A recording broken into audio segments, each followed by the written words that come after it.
Hi, I'm Rebecca. When I was dying in that hospital bed, barely breathing, my own family stood there and told the nurse, "She's not our daughter, let her go." They walked out. No tears, no hesitation. A week later, they came back. Not to check if I lived, but to claim what they thought I'd leave behind. But all they found was the letter, and by the time they finished reading it, their faces went white. Before we dive in, tell me, where are you listening from tonight? And have you ever been cut off by the people who were supposed to love you most? This is my story. And I promise, it doesn't end the way they hoped. I woke to a ceiling full of sterile light, white, humming, and merciless. My chest burned with each breath like I'd swallowed glass. I tried to shift, to speak, to scream maybe, but a tube ran down my throat and my body wouldn't obey. Only my eyes moved, darting around the room in a haze.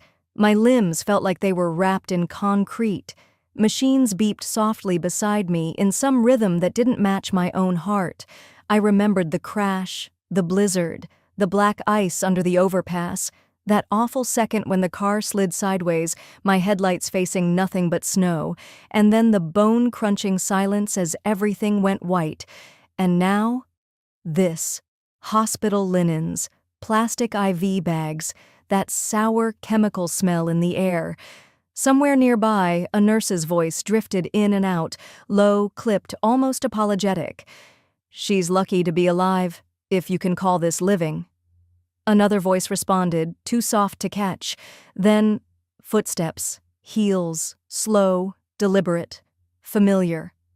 I strained to see past the edge of my vision. Through the blur, I recognized the outlines. My mother, my father, and just behind them, taller than I remembered, Jacob, my brother. My chest clenched. I wanted to cry, to call out, but all I could do was blink as tears leaked from the corners of my eyes. They came. Maybe they still cared. Then my mother's voice, ice cold, steady as a knife, cut through the room. "She's not ours. Let her go." My eyes fluttered. "I told you," she went on. "We did our part. She was never meant to stay." Jacob shifted beside her. I couldn't see his face, only his arms folded tight. I waited for him to speak up, to say something, anything. He didn't. And then my father's voice, deep, flat, spoke words I'll never forget. "She's not gonna make it. No point dragging this out. We've done more than enough." No one moved toward me. No one touched my hand. No one whispered, "We love you." Just silence, and the sound of 3 pairs of feet turning away. They didn't know I could hear them. They didn't know I wasn't fully gone. But I heard it all, and when the door clicked shut, something inside me fractured. Not like a scream, not even a sob. Just a hollow, silent cracking. The nurse returned, checked a monitor, jotted something down. She didn't notice the hairpin in my hand. I must have been clutching it even after the crash. A cheap little pearl pin I kept in the glove compartment. My mother gave it to me when I was 12 during a road trip to Oklahoma. I remembered the moment, how I'd stared at it, thinking it was the most beautiful thing in the world. She'd looked at me then, not smiling, not exactly, and said, "It's not real, you know. Just looks pretty. Like some people." At the time, I thought she was joking. Now I understood. 2 days passed, or maybe 3. I didn't know anymore. The sun set and rose behind drawn blinds. The TV in the hallway flickered endlessly. Some Christmas movie, probably, but I couldn't hear it. No one came. Not a card, not a text, not a single sign that someone out there thought I mattered enough to check if I was still breathing. Even the nurses moved like shadows. Once, one of them paused beside me, brushed my hair back gently, and said, "Still here, honey. You've got fight in you." But I didn't feel like fighting. Not until Carmine walked in. He didn't knock. He just appeared in the doorway, hair messy, eyes wide, breath fogging up the cold air from outside. "Rebecca?" His voice cracked. I couldn't answer, but my fingers twitched. Just once.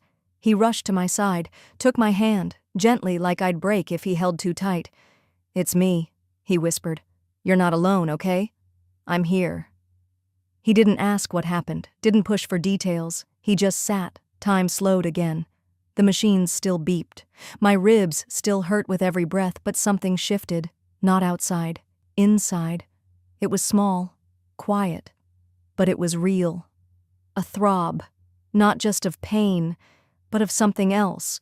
The beginning of survival. Carmine stayed through the night. I drifted in and out, but every time I woke he was still there, still holding my hand, still whispering words I couldn't fully catch. And somewhere in the drifting fog of pain and heartbreak, I realized something. This wasn't the end of my story. It was the start of something no one saw coming. The next morning crept in slowly, like it was unsure it belonged here. Pale winter light filtered through the slats of the blinds, painting soft lines across the foot of my hospital bed.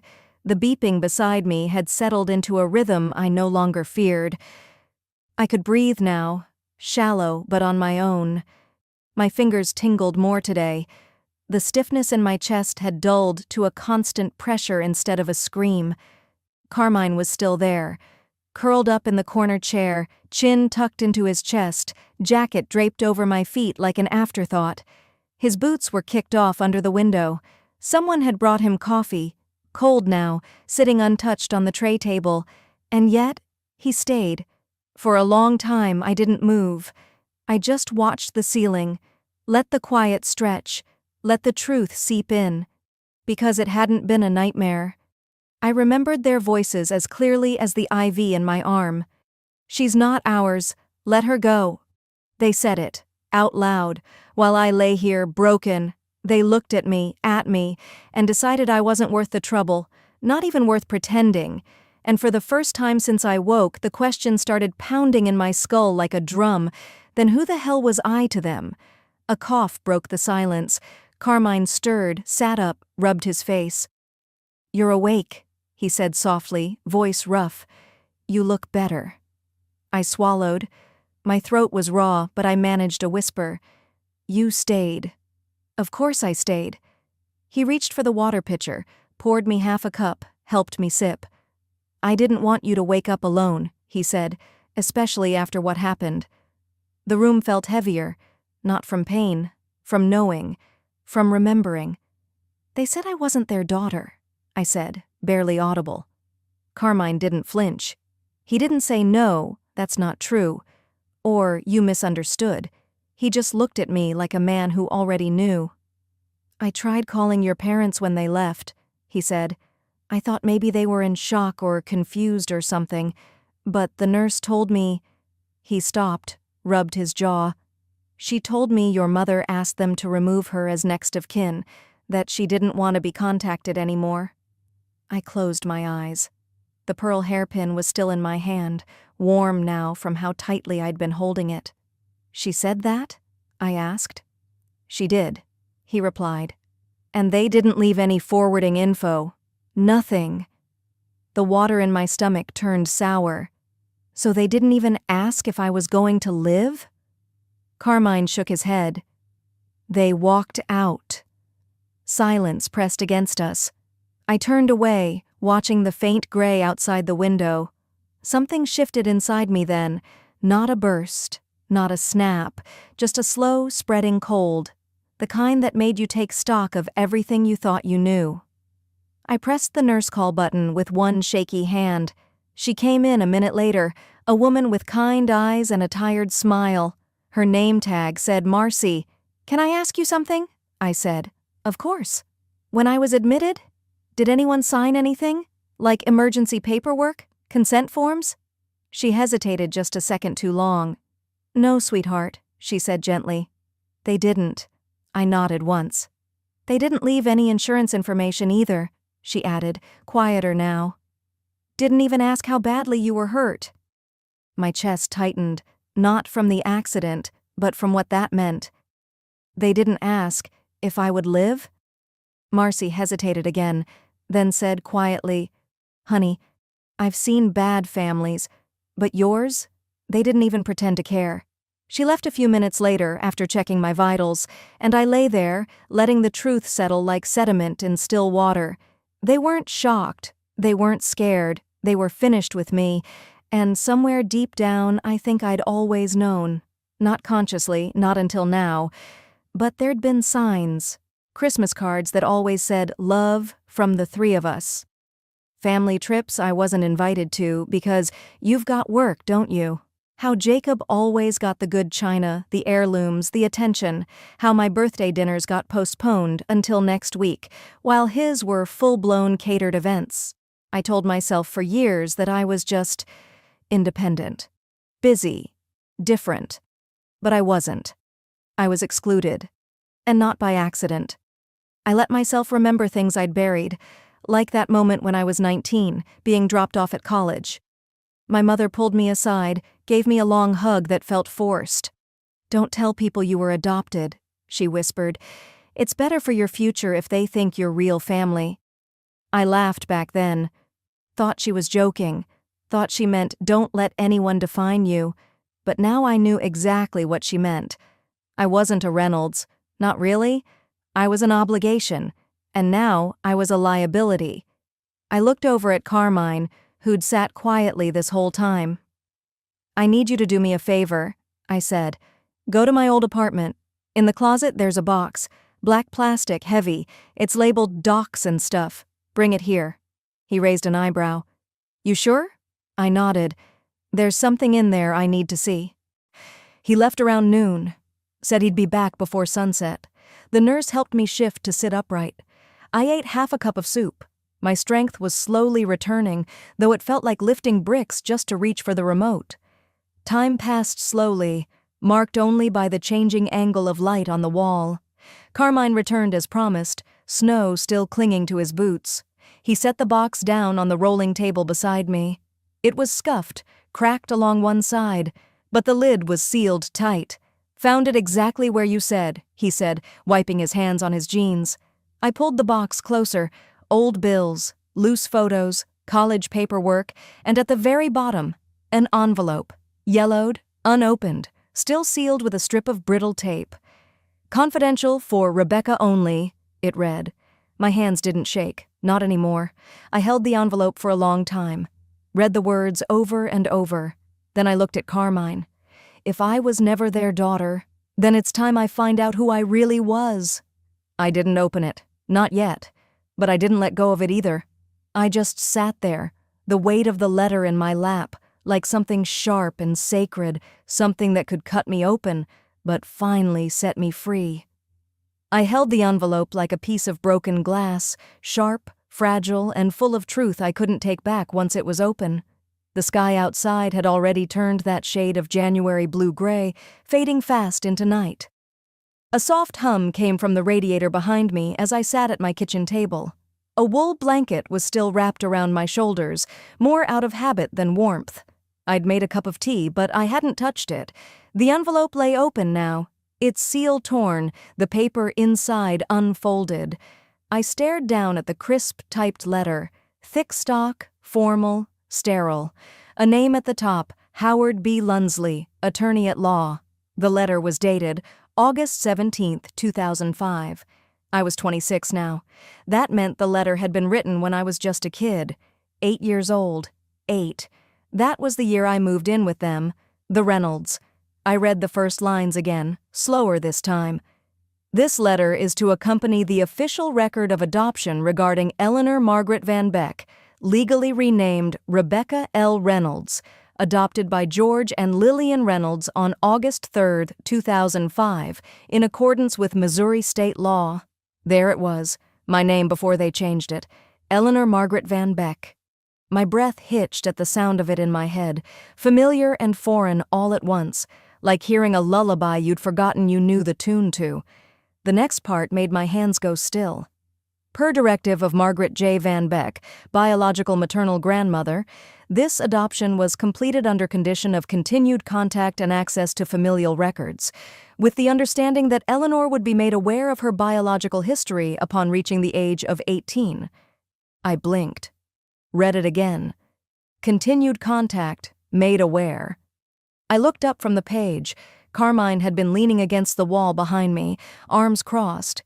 He hadn't said a word since I opened the envelope, just gave me space.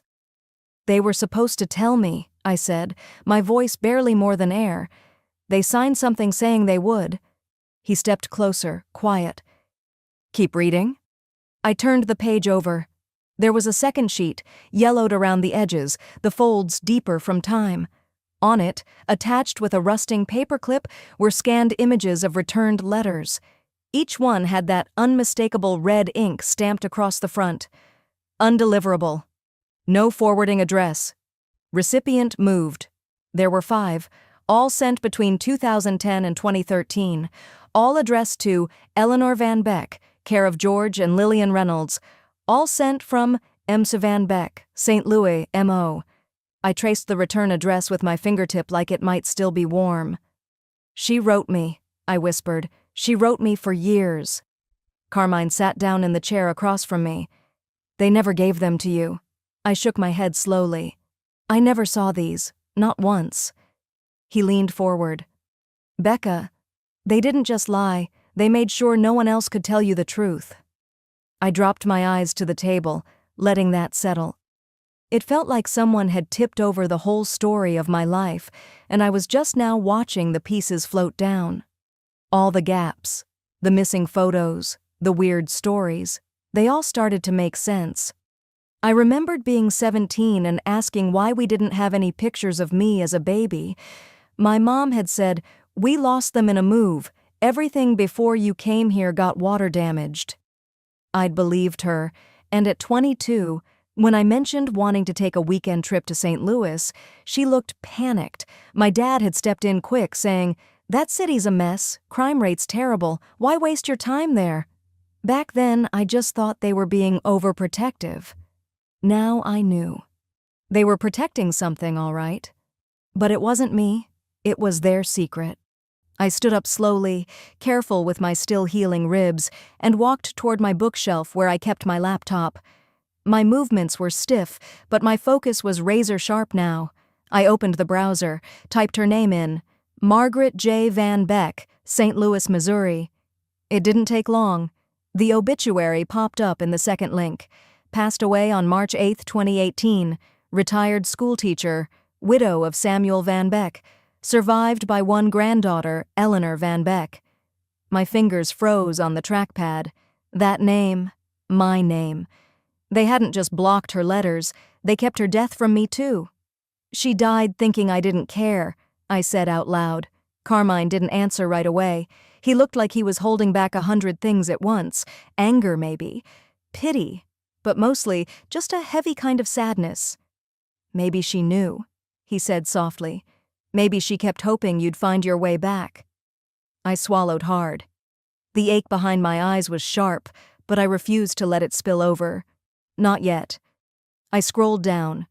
At the very bottom of the lawyer's letter, just below the adoption details and the returned mail scan, was a single paragraph in bold, "Custodial inheritance for Eleanor Van Beck, as designated by Margaret J. Van Beck, shall remain in trust until the recipient is located and verified. All access is frozen until confirmation of identity under birth name." My eyes narrowed. Custodial inheritance? I read it again, slower. Margaret had left something, money, property, something, but only if Eleanor was found, which meant... They knew, I said, ice running through my chest now. They knew she left something. That's why they changed everything. Why they hid the letters. Why they never let me know my real name.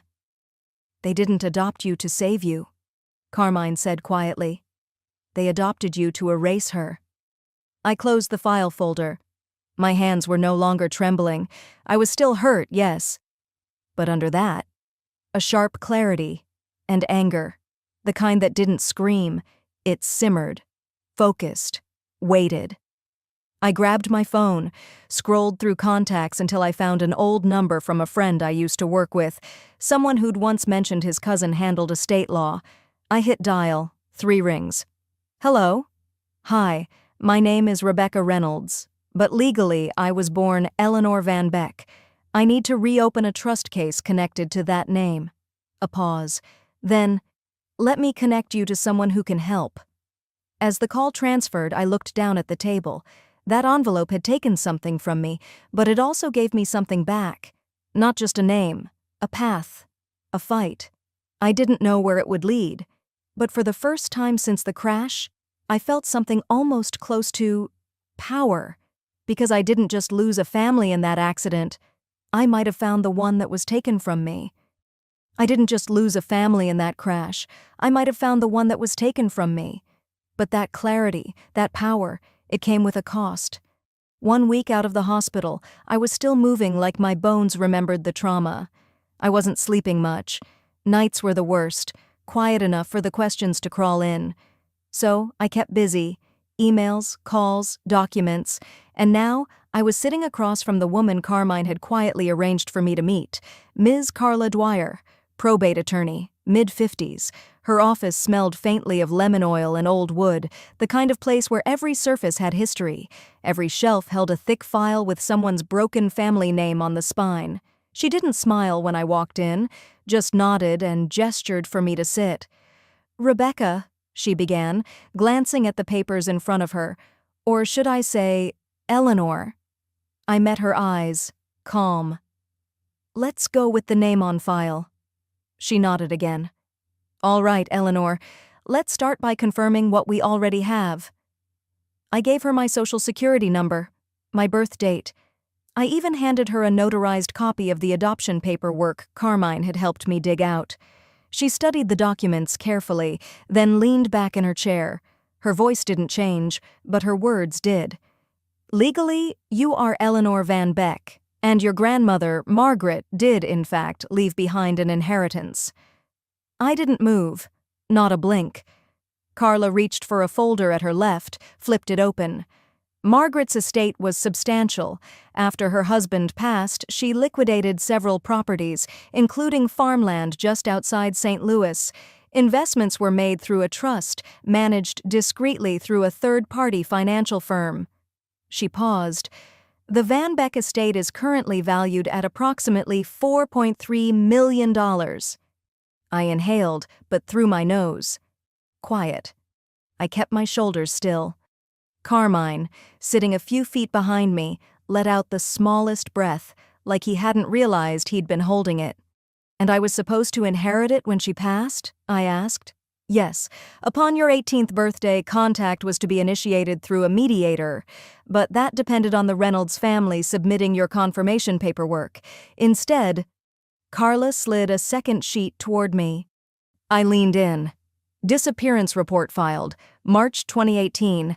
Subject, Eleanor Van Beck, formerly Rebecca Reynolds. Claim, moved without forwarding address, unable to contact." I looked up. "They told the court I disappeared." Carla folded her hands. "They submitted that form 3 weeks after Margaret passed. The financial trustee, having no confirmed identity to match, locked the funds in limbo, pending rightful claim."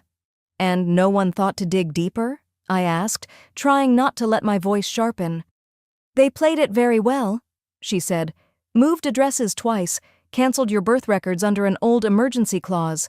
They basically buried Eleanor Van Beck under years of silence and bureaucracy." "So they knew," I said quietly. "They knew what they were doing." She didn't nod. Didn't need to. I sat back slowly, my fingers curled in my lap, nails pressing into my palm. I thought back to when I was 24, drowning in student debt, asking my father if I could co-sign a loan. "We've already done too much for a kid who isn't even ours," he had snapped. Back then, I thought he meant emotionally. Now I knew better. He meant financially. He meant they had already taken what they wanted and I was just in the way. Carla turned a few more pages. "But there's more." Margaret added a clause, unusual but effective. I looked up. She specified that if the trust was mishandled, or if you were harmed in any way by the custodians, the court could initiate a review. All shared family assets could be frozen pending investigation. That landed like a brick. "They harmed me," I said slowly. Carla met my eyes. "I know, but we'll need to show it." Carmine stood up. "We have records. Hospital documents showing they left her off their emergency contact list, messages saying she wasn't real family. Letters from Margaret returned, marked undeliverable. Carla nodded. Good, we start there. I pulled the manila envelope from my bag. Inside were the items we'd gathered all week. The scanned letters, the discharge form from the hospital with my name absent, even the message Romy had sent me while I was still in recovery. They didn't mean to hurt you, Beck, but you're not really one of us. I slid it across the desk. Carla didn't flinch. This is enough to file for a preliminary review. We'll request a freeze on any Reynolds-linked assets pending fraud investigation. Her fingers tapped the desk once, then she picked up the phone. County Clerk's office, please. Probate Division. She spoke with calm authority, naming codes, citing case numbers, referencing the Van Beck clause like it was something she'd waited years to invoke. I didn't interrupt. I just watched. And when she hung up, she looked at me like someone who had just opened a very old door. It's done, she said. They won't know yet. Not until they try to touch a cent of it. I exhaled, slow and steady. They'll know soon enough, I said. She nodded. Want to deliver it yourself? I raised an eyebrow. She slid another envelope across the table. Not thick, just one letter. From the trustee, standard notification, sent to all linked parties, but since we know they'll stall or claim ignorance, I figured you might prefer to ensure it gets read. I took it, slipped it into my coat pocket. Outside, the sun had dipped low, casting long shadows between the buildings downtown. Carmine walked beside me, silent at first. Finally, he asked, "You all right?" I didn't answer right away. Then, they left me in a hospital bed to die. Said I wasn't their daughter. I turned toward him. And now they'll find out what it means to bury the truth. We reached my car. I opened the door but paused before getting in. Let's see how long they stay silent, I murmured. Once they realize what they just lost. That night I didn't sleep. I just waited for the silence to break. At 6:07 a.m. it did. My phone buzzed once, then again.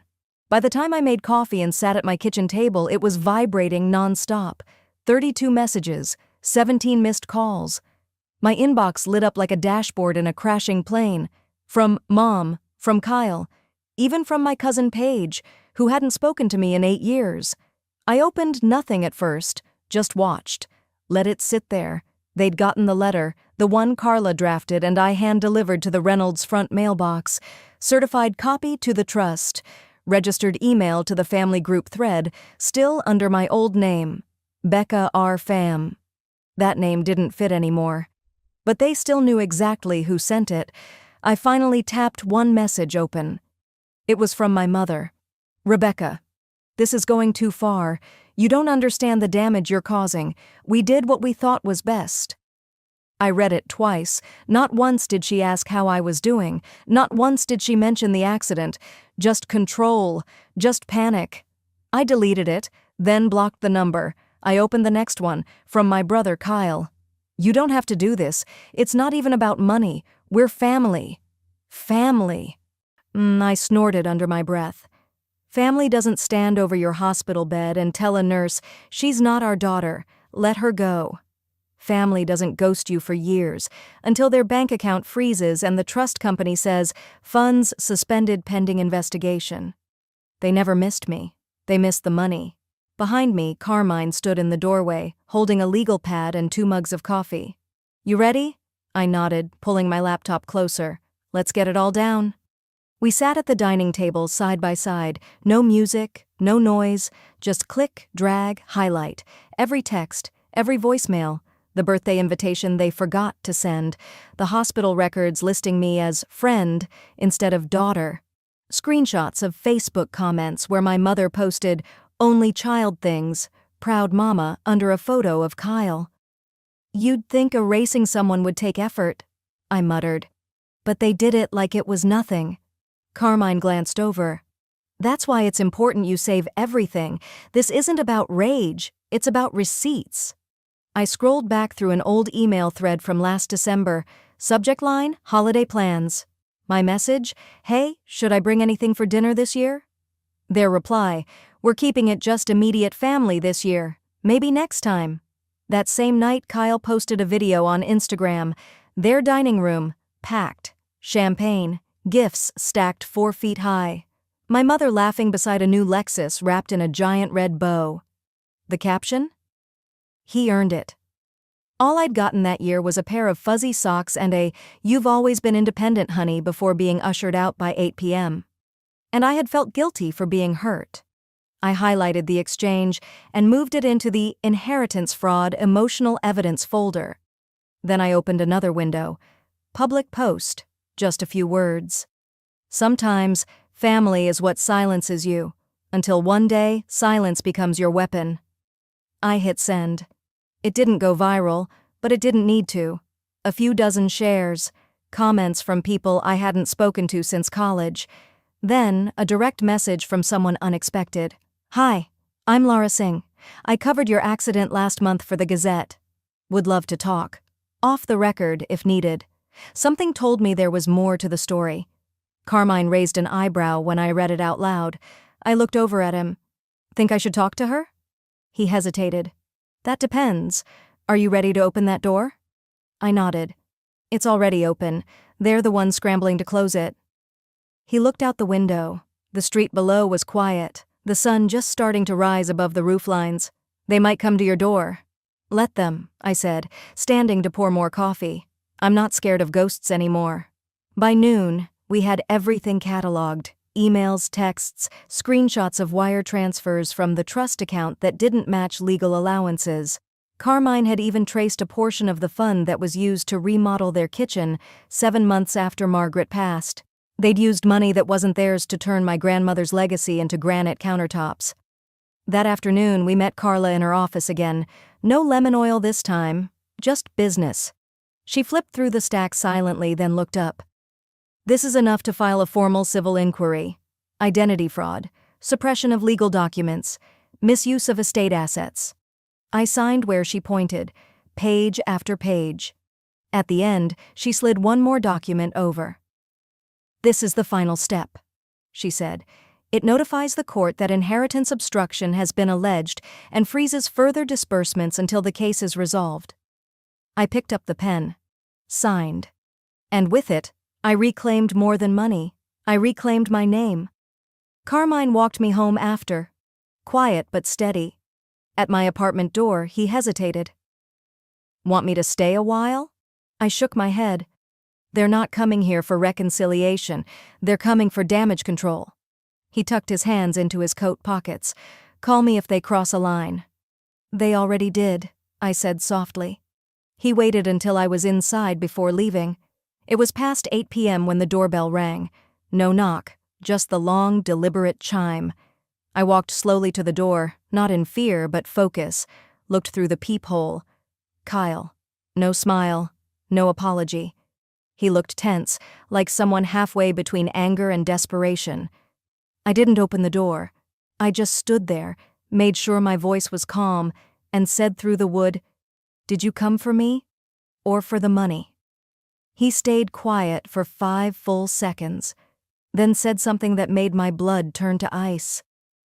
He stayed quiet for 5 full seconds, then said something that made my blood turn to ice. "You were never supposed to find out." At first, I didn't move. My hand was still on the doorknob.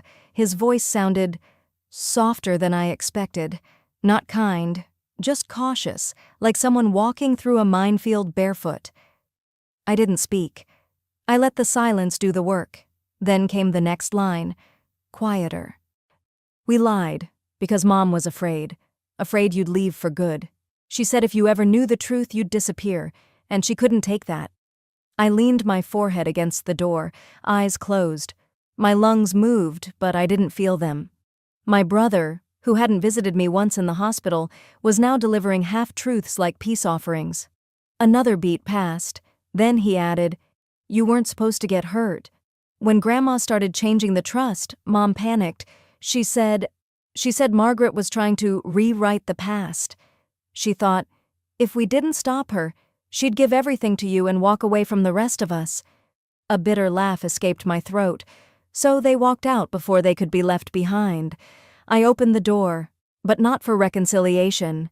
He stood there in a zip-up jacket, clutching something in his hand, creased paper folded unevenly. Not a card, not flowers, a letter. "From Dad," he said. I took it without looking at him and turned toward the couch. I didn't ask him to follow, but he did. He sat stiffly at the edge of the armchair, like a guest in someone else's house, which technically he was. My apartment still smelled faintly of lemon cleaner and old coffee from that morning. His foot tapped the floor twice, then stopped. I unfolded the letter. "Rebecca, we tried to do right by you, maybe not perfect, but we gave you a home. Your mother did the best she could. I know it wasn't always fair, but life doesn't come with instructions. At least we kept you fed, clothed, and safe. Don't throw away everything just because it wasn't picture perfect." Dad, it wasn't an apology. It was a transaction. I folded the paper again, set it on the coffee table, deliberately. "You gave me silence," I said, "and taught me how to survive in it." Kyle looked down at his hands. "It wasn't meant to be like this." "You keep saying that," I said, turning toward him. "But I was the one living it. I asked for answers so many times, Kyle. I begged to be seen. Do you remember my 8th birthday?" He nodded slowly. "Mom said, 'We don't do birthdays, remember?'" "Yeah. No cake, no candles." I remember asking her why, and she said, "Because you're special in a different way." He shifted in his seat. I continued. 2 weeks later, you had a party in the backyard. 20 kids, a magician. Remember the cupcakes? She even had your name iced in red." He was quiet. "I believed her," I said, voice low. "I believed that I was different in a special way. It took me years to realize that was just her way of saying, 'Not you.'" The silence between us thickened. Then he reached into his jacket pocket and pulled out his phone. "I didn't come here to fight. I just wanted to try before things get worse." My phone buzzed on the coffee table. It was Carmine. I held up a hand to pause Kyle and answered. "Hey." "They accepted it," Carmine said. "The filing's live on the probate site. Your name is listed, and your grandmother's clause, the one about equal distribution unless contested under fraud, it's there too." I closed my eyes for a second. Let it sink in. This was real now. Not just a collection of memories or screenshots. The law saw me. "I'll be in touch," I said and hung up. I turned back to Kyle. "It's official. The civil inquiry's open. This isn't going away." His expression darkened. "You're going to make this public?" "Yes." He stood up. "So what? You'll put us on blast? Make us look like monsters?" "You made yourselves look like that. I just stopped covering for you." His mouth twisted. "What do you even want, Rebecca?" "I want the truth to breathe," I said calmly. "I'm not here to destroy you. I'm here to stop pretending none of this happened." He stood in the center of my living room, motionless. "You have a choice," I added. "You can tell the truth with me, or stay silent and let the consequences unfold." He didn't move, just stared. Then his voice came low and sharp. "You really think the world's gonna care about you now?" That stung more than I wanted it to. But I stood up too, walked to the door and opened it. "I don't need the world," I said. "I just need the truth to be louder than the lie." He left without another word. After the door shut behind him, I stood there for a few seconds, hand still on the knob. Then I turned and looked at the envelope on the coffee table one last time. The past had written me out, but I wasn't staying gone. That night I gave the interview and named them one by one. I didn't raise my voice. I didn't need to. The lights in the studio were soft, not harsh like I'd expected, warm, almost forgiving. Dana Coles, the local anchor known for giving survivors their space, sat across from me with a kind, steady gaze. The makeup artist had offered to do more, but I'd said no. Just a little powder. I wanted people to see me. Tired eyes, faint scar by my ear, all of it. No retouching.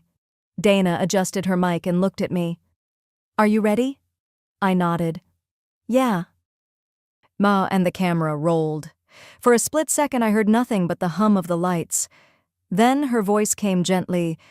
"Rebecca, why did you decide to speak now?" I inhaled slowly. "Because I've spent too many years staying quiet. And silence? Silence doesn't protect you, it just hides the damage." She let that sit. Then asked, "You've brought some documents. Would you like to start there?" I pulled the folder from my lap and laid it open. Inside, photocopies of my hospital report, Grandma Margaret's amended will, and, what shook even me, a voice memo from the ICU nurse. Dana glanced toward the control room. They gave the thumbs up. I reached for the transcript and read it aloud. "Patient in critical condition. Family identified as mother, father, and son. At 11:04 p.m., mother stated, 'She's not our daughter. Let her go.' Family exited without signing DNR paperwork." I didn't cry when I read those words. Not this time. I just felt clean, like breathing out after holding it in too long. Dana looked stunned. "You were unconscious at the time. You never heard them say that?" "No, but the nurse did, and she filed the report." As the interview continued, footage rolled beside my voice. My name listed on the trust, inheritance clauses with my initials, the court filing now available online. Nothing speculative, just facts. Calm. Paperwork. By the time the segment aired, it was 8:17 p.m. I left the station quietly, Carmine waiting out front with her old red Jeep. She handed me a protein bar and nodded. "It's done." Back home, I set my phone on the kitchen counter and took a long shower. When I came out, my phone had 64 new messages. I opened one social media app and froze. The interview had gone viral in less than 8 hours. People were sharing it across the country, especially foster care forums, adult adoptee groups, and legal advocacy pages. One comment read, "I cried with her. Same thing happened to my cousin. No one believed her either." Another said, "This is why adopted children need legal safeguards. You can raise a child and still treat them like a stranger when it counts." But it wasn't all sympathy. There were also the cold ones. What kind of family lets someone die to avoid an inheritance clause? Monsters. And you can't convince me otherwise. By morning, my adoptive mother's real estate website had been flooded with one-star reviews. Her tagline, "Integrity, from our family to yours," was now being quoted in sarcasm beneath news articles. My brother's employer, he'd always bragged about being VP at that insurance firm, was mentioned in a thread connecting corporate ethics to family trust abuse. According to Carmine, HR had opened an internal investigation. They both started calling. I didn't answer, not because I was angry. I just didn't owe them a response, not anymore. That afternoon, Carmine came over with Chinese takeout and news. "The state wants to speak with you. They're opening a joint inquiry. Inheritance fraud, emotional abandonment, misrepresentation of guardianship status." I blinked. "Isn't that serious?" "It's more than civil now. Carla Dwyer from the AG's office is reviewing your case. They've subpoenaed records already. Your family will have to testify." I didn't say anything for a while. Then I asked, "Is it okay to be scared, but still want it to happen?" Carmine gave me a look. "Rebecca, fear and truth live in the same house. You're just finally answering the door." That night, I didn't sleep much. Instead, I drove out just past 10 p.m. Alone, no music, just the sound of tires on asphalt. I parked 2 blocks from the house I once called home. Their porch light was off, no signs of life. I didn't approach, just stood at the edge of the sidewalk, looking through the black iron gate. It hadn't changed, not one bit. Same cracked cement path, same crooked wind chimes. Then a voice behind me said, "Rebecca?" I turned. It was Mrs. Simons, the neighbor who used to hand out cinnamon muffins on Sundays. She looked older now, thinner. "I thought that was you," she said. "I saw the interview." We stood in silence for a moment. Then she added, voice low, "We always wondered why you seemed so quiet." I didn't know what to say, so I smiled, just a little. "They never let you bring friends over," she went on. "And your mom? Well, she always said you had adjustment issues. But I remember. You were just polite, always cleaning up after other people's messes. I didn't know what to do with that, so I just nodded. She patted my arm. I'm glad you spoke up. It matters. After she walked away, I lingered another 5 minutes, then returned to my car. On the drive home, a memory drifted in. The day I first stepped foot in that house. I must have been 5. Clutching the hand of a social worker named Terry, carrying a plastic bag with 2 t-shirts and 1 stuffed bunny. I remember thinking the house looked like a palace. I thought I'd found forever. Now I realize I'd walked into erasure wearing a pretty dress. That night, I posted just one thing online, a black and white photo of my grandmother holding me as a baby. She was wearing her nurse's scrubs, and I had my cheek against her collarbone. I typed one line beneath it. She never stopped looking for me. Now the world knows why. I didn't sleep the night before the hearing. It wasn't nerves, it was something else, like my body knew the truth was about to land, and it didn't want to miss a moment. Around 3:40 a.m., I finally stopped tossing and just sat at the kitchen table, sipping lukewarm peppermint tea. I watched the dawn break through the small crack between the blinds. By 7:15, I was dressed and standing by the front door. Carmine pulled up in his red Jeep, same one he's driven since college. He honked once, short, not rushed. I stepped out, my documents tucked neatly in a black folder. As I climbed in, he glanced over and said, "This is just paperwork, but it matters." I nodded. I know. The drive to the courthouse was quiet. No music, no talking. Just that heavy, electric silence between 2 people who both know a storm's about to hit, but this time, we're the ones who brought it.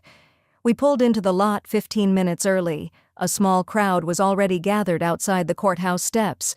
Reporters, cameramen, and, of course, strangers holding signs that said things like, "Justice for Rebecca" and "Silence is complicity." I wasn't expecting that. Inside, the air was too cold, typical for buildings like this. We passed through security, took the elevator up, and were shown to the deposition room by a young assistant in a gray suit. Her badge read M. Linwood. She didn't make small talk, just pointed us to the conference table and said, "They're on their way." They meant my family. Well, what used to be. 10 minutes later, the door opened. My brother walked in first, jacket sharp, eyes bloodshot, jaw tight. He scanned the room and nodded stiffly at Carmine. Didn't even look at me. Then came my mother. She wore sunglasses inside, a move so theatrical it made the court reporter lift one brow. She looked thinner than I remembered, lips drawn tight, hair perfectly set. She took the seat farthest from me. There was a moment of pause. No one else walked in. No Dad. Carmine leaned over slightly and whispered, "He's not coming. Left the state Tuesday." I blinked. Coward. The court reporter began the session, laying out the basics. Date, time, parties present, purpose. Then she did something unexpected. She read the hospital memo aloud. Patient in ICU. Mother stated, "She's not our daughter. Let her go." Family exited without signing documentation. Nurse filed this statement 11:04 p.m. You could hear the second hand on the wall clock ticking when she finished. The silence was that thick. Then the presiding legal officer, Judge Karen Doyle, firm but fair, turned to my mother and asked plainly, "Did you say this?" My mother didn't lift her head. She mumbled, "It was a misunderstanding." Carmine didn't wait for rebuttal. He slid a stack of neatly labeled folders across the table. "Your Honor, we are submitting evidence that post-accident, the family applied for access to a trust fund they had not disclosed to the beneficiary." Judge Doyle nodded.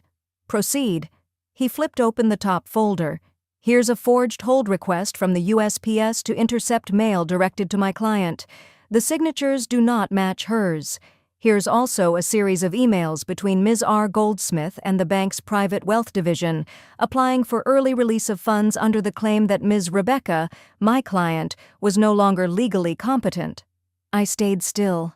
My hands never moved, because for the first time, it wasn't just me saying it. It wasn't, "She said, they said." It was there, in ink, in bank seals, in timestamps. Judge Doyle looked toward me. "Did you ever receive official notice of this trust?" I answered calmly. "No, not until I filed a records request myself." My mother's jaw clenched. Then Carmine opened a new folder. "There's more. A clause in the original will, filed by Ms. Margaret Hartman, the grandmother, states clearly, 'In the event Rebecca M. is located and identified as alive, all inheritance processes are to freeze until her personal approval is filed in court.'" He placed the notarized clause down with a satisfying tap. "Signed, witnessed, never revoked." It landed like thunder. My brother shifted in his seat. Finally, he stood. "Rebecca," his voice cracked, "we didn't know how to handle everything. You were gone. Mom was breaking down. I raised my hand. "Stop." He did. "You weren't scared for me. You were scared of being exposed. That's not the same as love." He sat back down.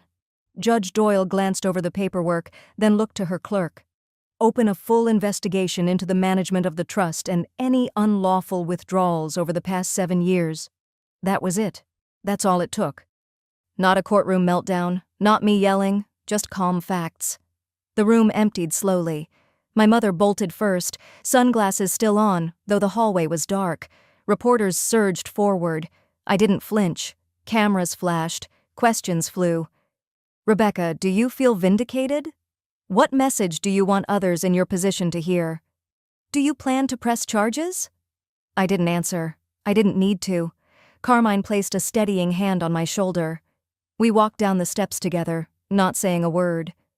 Past the press, past the cameras, into the bright afternoon light.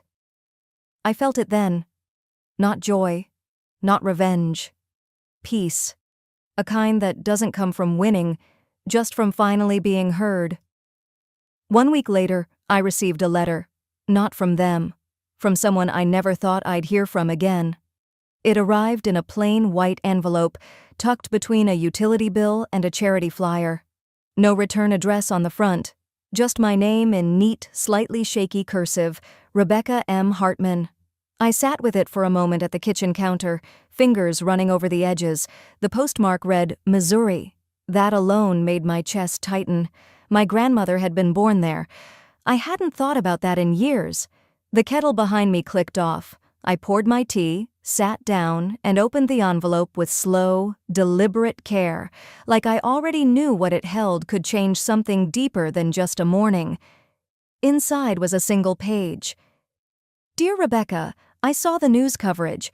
I saw you, standing there in that courtroom, and I knew, there she is. We never stopped looking. Not really.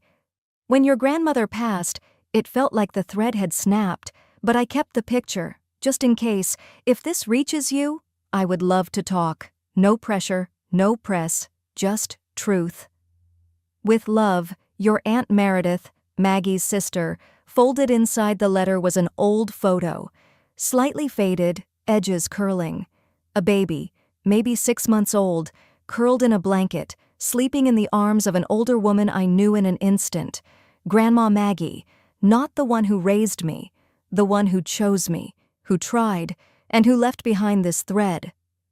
I stared at that photo for a long while, not crying, not even shaking, just breathing. Really breathing, for what felt like the first time in years. I pulled out a pen and a piece of plain stationery.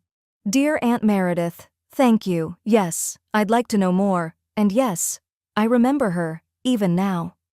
Sincerely, Rebecca." 2 days later, we met at a small cafe just off an old country road outside of Lexington. I chose the place. Quiet, tucked behind a bookstore. No cameras, no curiosity seekers, just 2 women and a pot of black coffee between them. Meredith looked like the kind of woman who carried her years with purpose. Her hair was mostly silver, tied back, eyes sharp but not cold. She stood as I walked in, gave me a hug that was neither too tight nor too stiff, just right.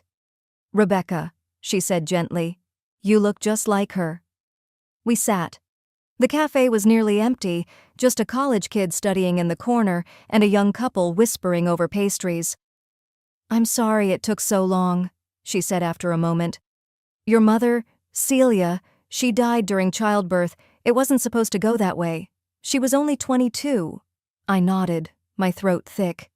I was 25. Maggie insisted on raising you herself, but there were complications, legal ones. Your father didn't want anything to do with us, said we were unstable, unfit, so the state got involved.